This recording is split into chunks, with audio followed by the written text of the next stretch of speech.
this guy worked in AIPAC for years and apparently had enough eventually. When these people have done this horrible shit for years and years, I don't give them that much credit for becoming a whistleblower. Like, maybe you should have done this, stopped working for them earlier, but still better than not, I guess. And he had a change of heart, and he decided to start revealing what AIPAC does and how it works. And this is from back in 2015, but it's all the same now. It's the fact that I was employed there for 6 years, as a volunteer for 2 years in the 70s, as a senior staffer in the 80s, but I also did see them from Capitol Hill, where I worked for 15 years for Democratic House members and senators.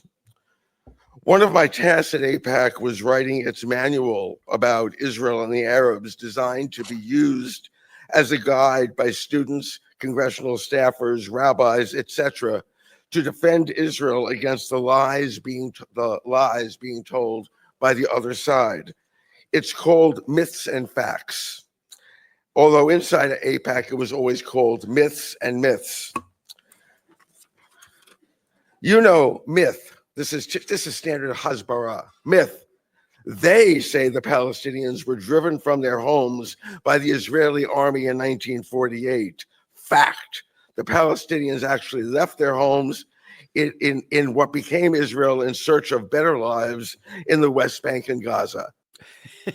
So that's some of the I'm going to play more in a second, but that's some of the bullshit that he was writing for AIPAC, which is this, people are saying these lies about Israel. The Palestinians decided to all get up, pack up, leave the villages they'd been in for hundreds of years, and just cram themselves into Gaza and the West Bank because it was fun for them. Now, of course, if you know anything about the history of the Nakba, it was a military force that went village to village, killing many, causing 700,000 to flee villages around, in those areas that we now call Israel. And they were forced to other areas, and thousands were also just murdered. And in fact, there's been leaks in the years since 1947, 48. There's been leaks showing the plans by the Israeli government on how to ethnically cleanse these villages. And this is just, one of the many lies that this guy said. He actually was in charge of,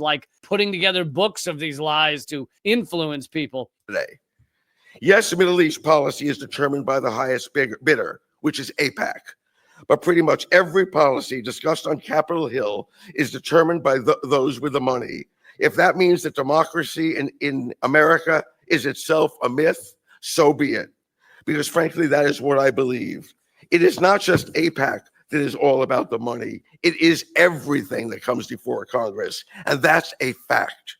And I say that for 15 years of being up there and watching it and benefiting from it too. Because you raise money from for your bosses from the special interests that want them to do stuff for them. The lobby supporters, of course, argue that it is love for Israel, the supposed fellow democracy, that is behind its support. But that was never evident to me. Yes, there are members of Congress who are true believers who, quote, love Israel and are sincerely devoted to its interests as those legislatures or Netanyahu sees those interests. But they are very few. In fact, of the 29 Jewish legislators currently serving, most had little or no involvement with Israel before entering politics, with most making their first visits to Israel as either candidates for office or once they were able to visit on free junkets. Okay, so talking about how much Israel owns the foreign policy in the Middle East, how much pressure they put on the politicians. The pressure is in the money. It's not only that AIPAC and the Israel lobby will give you, as a congressperson, crazy amounts of money to run as long as you vote exactly what AIPAC wants, the way they want, but it's also that they will give loads of money to the opponent if you don't vote the way they want. They will heavily fund your opponent to make sure to get you out of Congress. And, this guy is a whistleblower from the inside saying that's absolutely the truth. By the way, his name is MJ Rosenberg. The next leader of Democrats in the Senate. His rise to the majority leader post, or minority, whatever it is going to be when he comes in, majority or minority leader, does not stem only from his charm, brilliance, or ability to place himself in front of television cameras. It comes from his ability to raise money from his base, which is viewed as, and in fact is, Wall Street and pro-Israel donors.